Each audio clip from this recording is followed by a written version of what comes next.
ولقد مننا على موسى وهارون ونجيناهما وقومهما من الكرب العظيم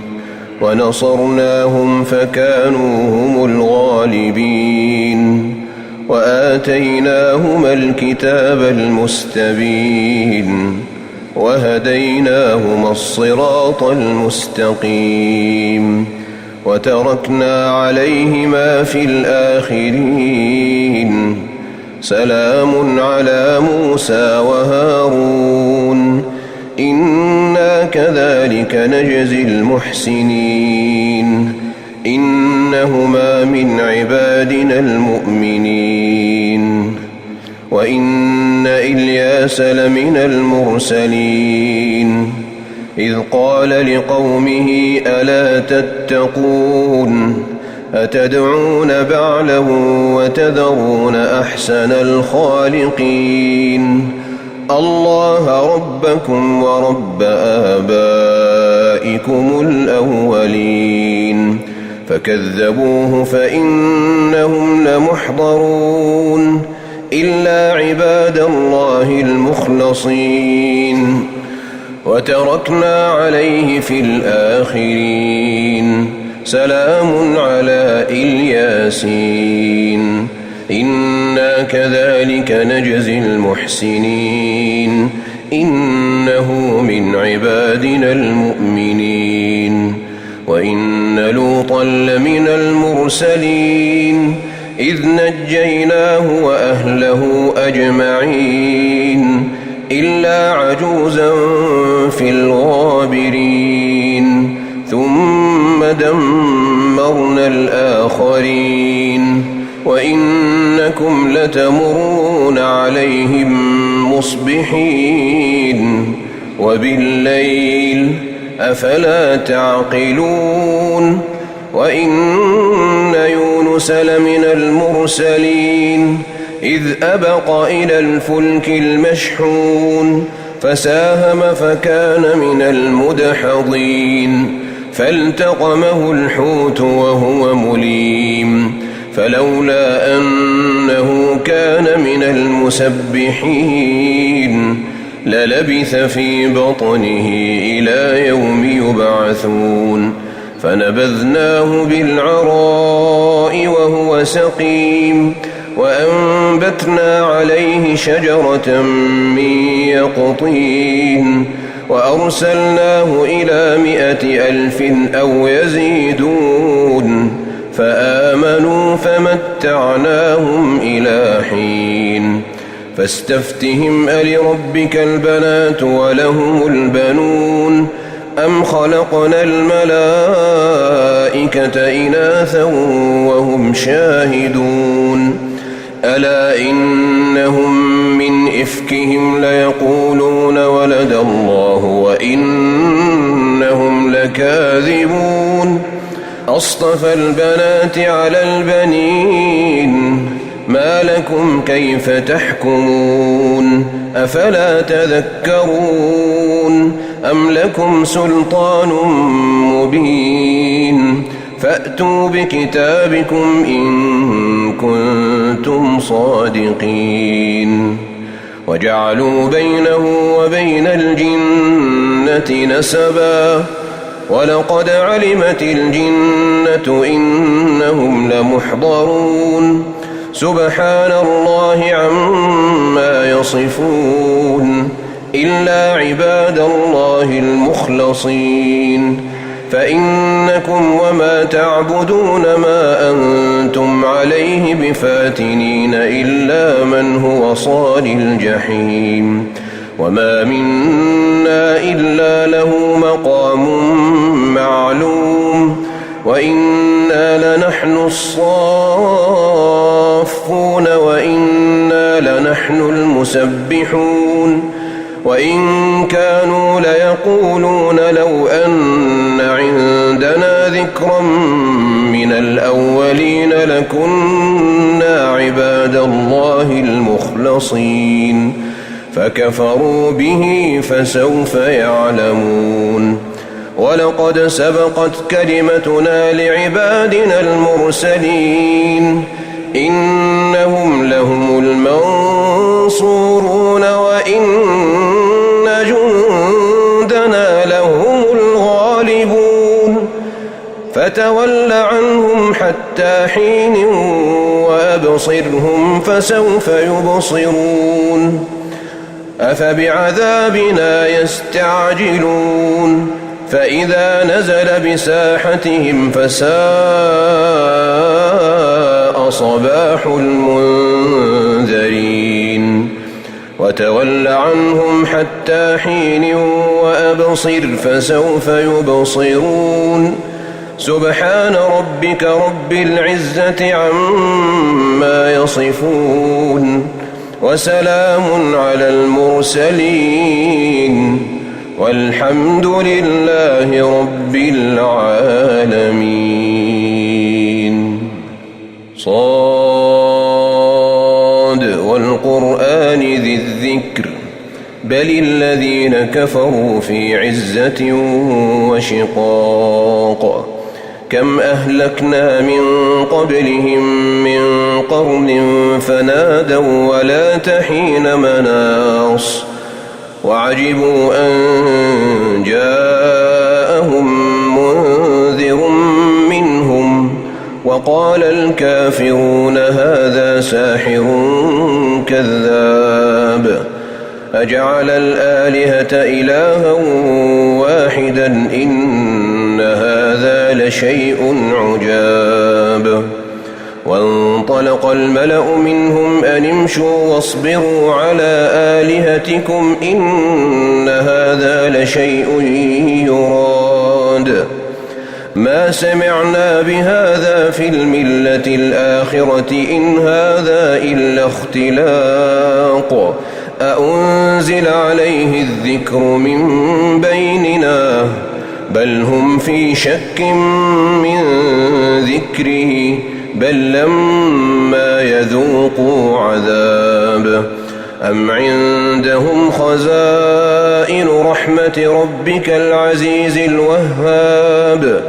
أم لهم ملك السماوات والأرض وما بينهما فليرتقوا في الأسباب جند ما هنالك مهزوم من الأحزاب كذبت قبلهم قوم نوح وعاد وفرعون ذو الأوتاد وثمود وقوم لوط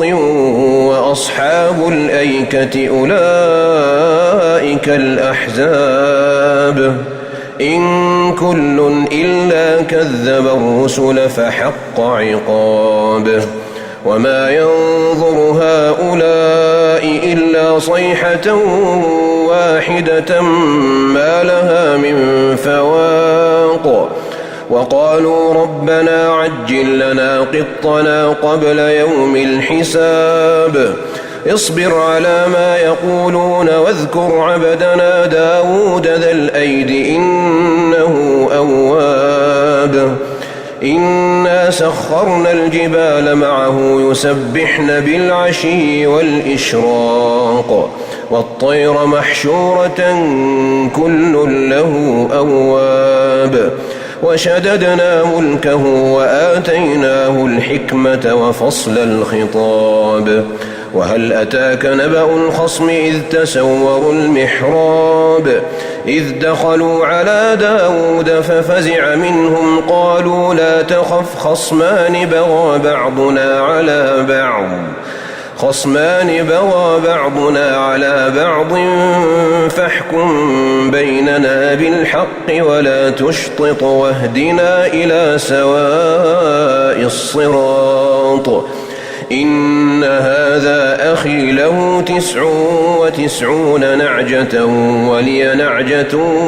واحدة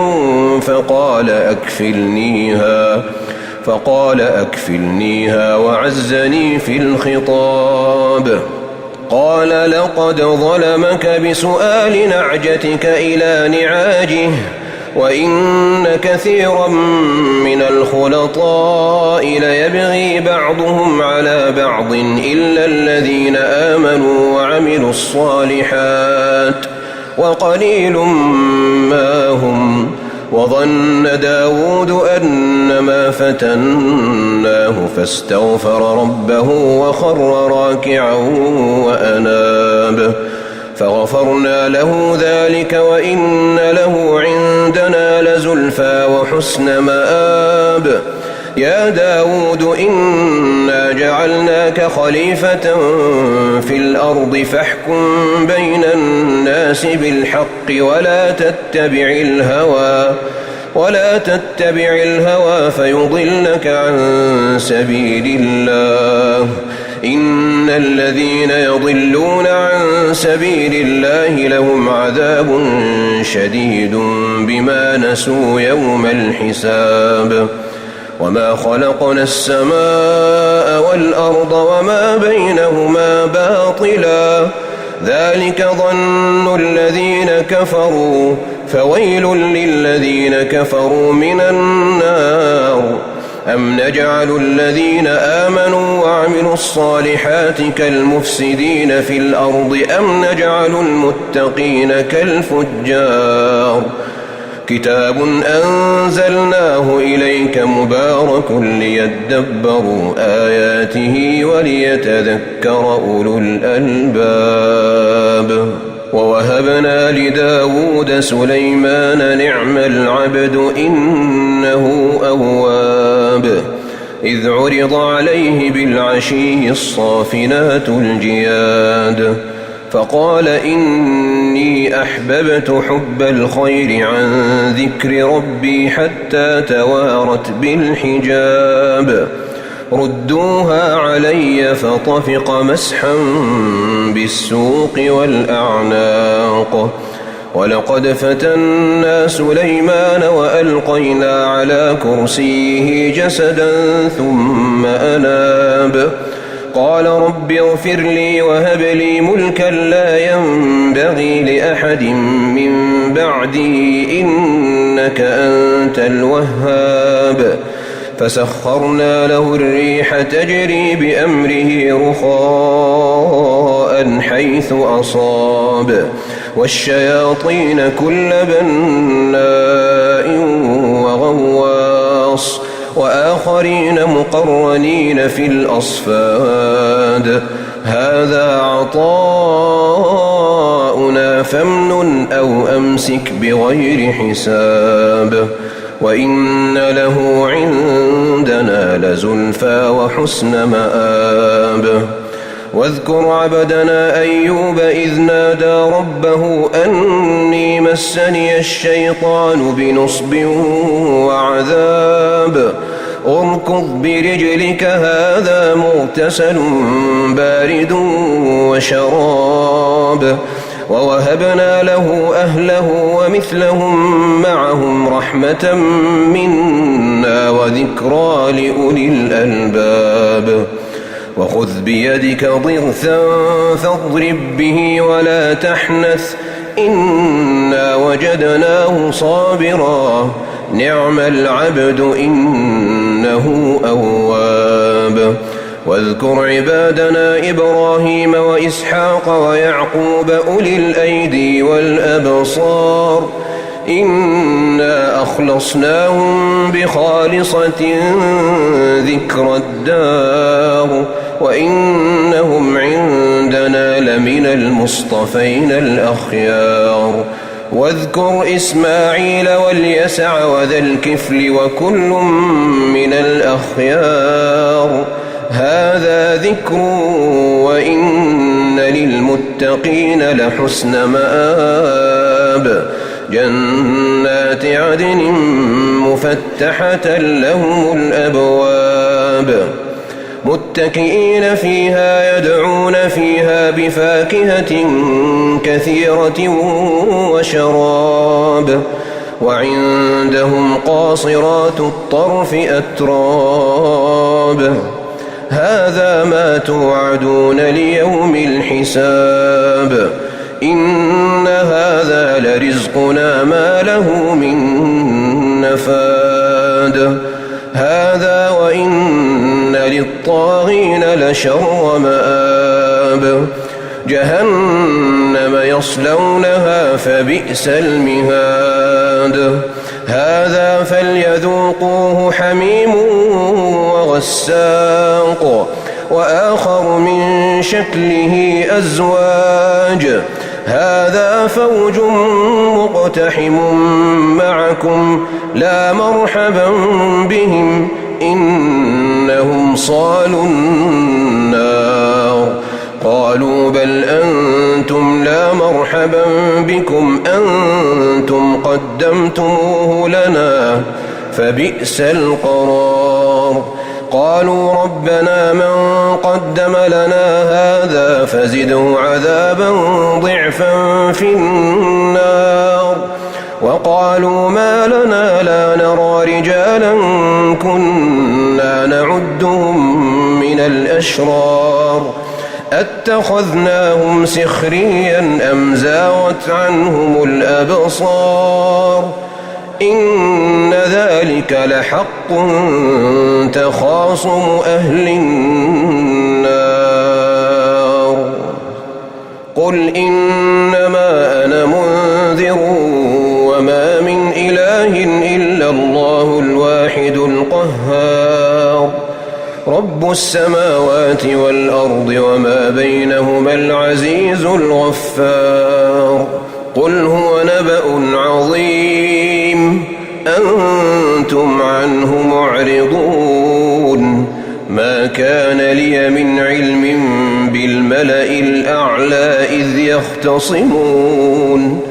إن يوحى إلي إلا أنما أنا نذير مبين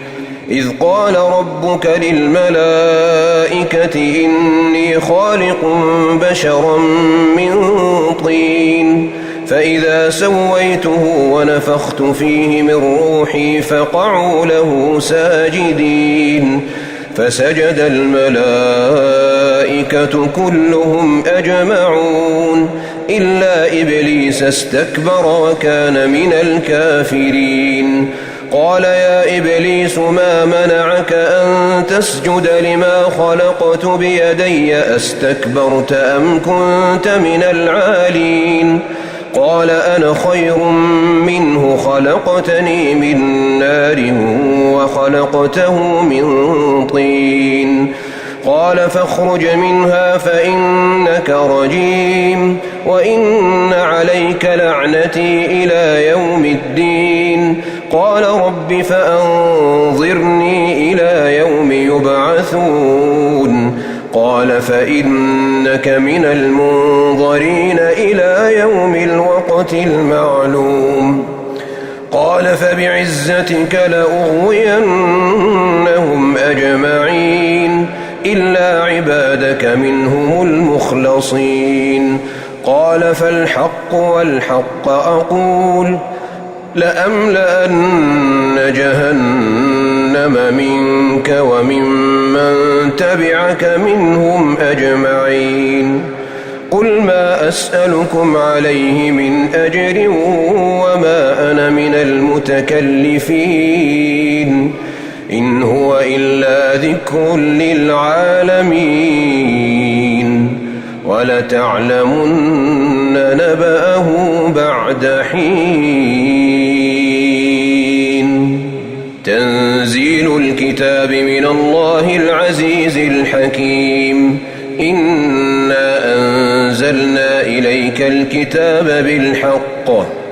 فاعبد الله مخلصا له الدين ألا لله الدين الخالص والذين اتخذوا من دونه أولياء ما نعبدهم إلا ليقربونا إلى الله زلفى إن الله يحكم بينهم فيما هم فيه يختلفون إن الله لا يهدي من هو كاذب كفار لو أراد الله أن يتخذ ولدا لاصطفى مما يخلق ما يشاء سبحانه هو الله الواحد القهار خلق السماوات والأرض بالحق يكور الليل على النهار ويكور النهار على الليل وسخر الشمس والقمر كل يجري لأجل مسمى ألا هو العزيز الغفار خلقكم من نفس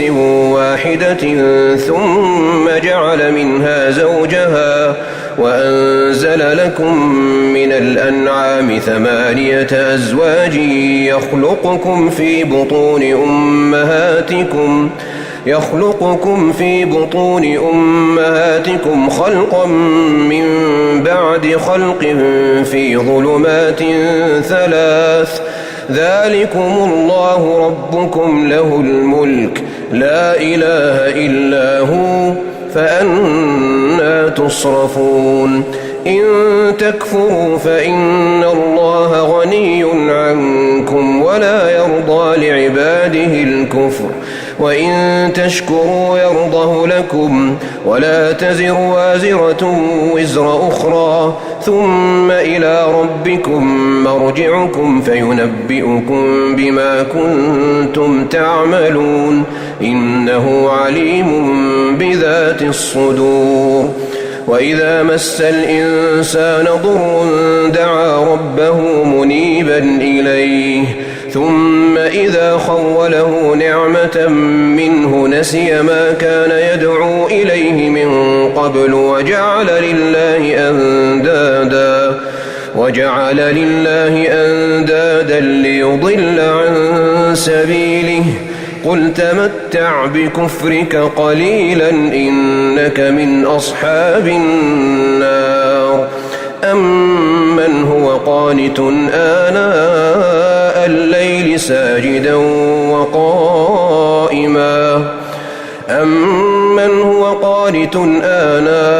الليل ساجدا وقائما يحذر الآخرة ويرجو رحمة ربه قل هل يستوي الذين يعلمون والذين لا يعلمون إنما يتذكر أولو الألباب قل يا عبادي الذين آمنوا اتقوا ربكم للذين أحسنوا في هذه الدنيا حسنة وأرض الله واسعة إنما يوفى الصابرون أجرهم بغير حساب قل إني أمرت أن أعبد الله مخلصا له الدين وأمرت لأن أكون أول المسلمين قل إني أخاف إن عصيت ربي عذاب يوم عظيم قل الله أعبد مخلصا له ديني فاعبدوا ما شئتم من دونه قل إن الخاسرين الذين خسروا أنفسهم وأهليهم يوم القيامة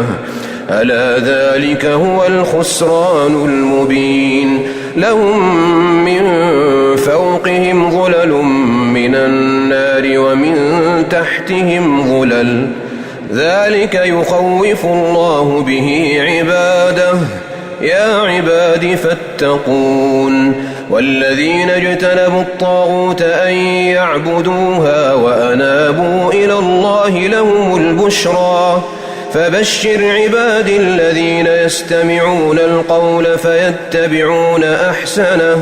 أولئك الذين هداهم الله وأولئك هم أولو الألباب أفمن حق عليه كلمة العذاب أفأنت تنقذ من في النار لكن الذين اتقوا ربهم لهم غرف من فوقها غرف مبنية تجري من تحتها الأنهار وعد الله لا يخلف الله الميعاد ألم تر أن الله أنزل من السماء ماء فسلكه ينابيع في الأرض ثم يخرج به زرعا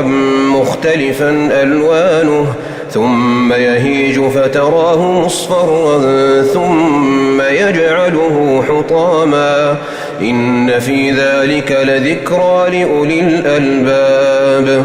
أفمن شرح الله صدره للإسلام فهو على نور من ربه فويل للقاسية قلوبهم من ذكر الله أولئك في ضلال مبين الله نزل أحسن الحديث كتابا متشابها مثانية تقشعر منه جلود الذين يخشون ربهم ثم تلين جلودهم وقلوبهم إلى ذكر الله ذلك هدى الله يهدي به من يشاء ذلك هدى الله يهدي به من يشاء ومن يضلل الله فما له من هاد أفمن يتقي بوجهه سوء العذاب يوم القيامة وقيل للظالمين ذوقوا ما كنتم تكسبون كذب الذين من قبلهم فأتاهم العذاب من حيث لا يشعرون فأذاقهم الله الخزي في الحياة الدنيا ولعذاب الآخرة أكبر لو كانوا يعلمون ولقد ضربنا للناس في هذا القرآن من كل مثل لعلهم يتذكرون قرآنا عربيا غير ذي عوج لعلهم يتقون ضرب الله مثلا رجلا فيه شركاء متشاكسون ورجلا سلما لرجل هل يستويان مثلا الحمد لله بل أكثرهم لا يعلمون إنك ميت وإنهم ميتون ثم إنكم يوم القيامة عند ربكم تختصمون فمن أظلم ممن كذب على الله وكذب بالصدق إذ جاءه أليس في جهنم مثوى للكافرين والذي جاء بالصدق وصدق به أولئك هم المتقون لهم ما يشاءون عند ربهم ذلك جزاء المحسنين ليكفر الله عنهم أسوأ الذي عملوا ويجزيهم أجرهم بأحسن الذي كانوا يعملون أليس الله بكاف عبده ويخوفونك بالذين من دونه ومن يضلل الله فما له من هاد ومن يهد الله فما له من مضل أليس الله بعزيز ذي انتقام ولئن سألتهم من خلق السماوات والأرض ليقولن الله قل أفرأيتم ما تدعون من دون الله إن أرادني الله بضر هل هن كاشفات ضره أو أرادني برحمة هل هن ممسكات رحمته قل حسبي الله عليه يتوكل المتوكلون قل يا قوم اعملوا على مكانتكم إني عامل فسوف تعلمون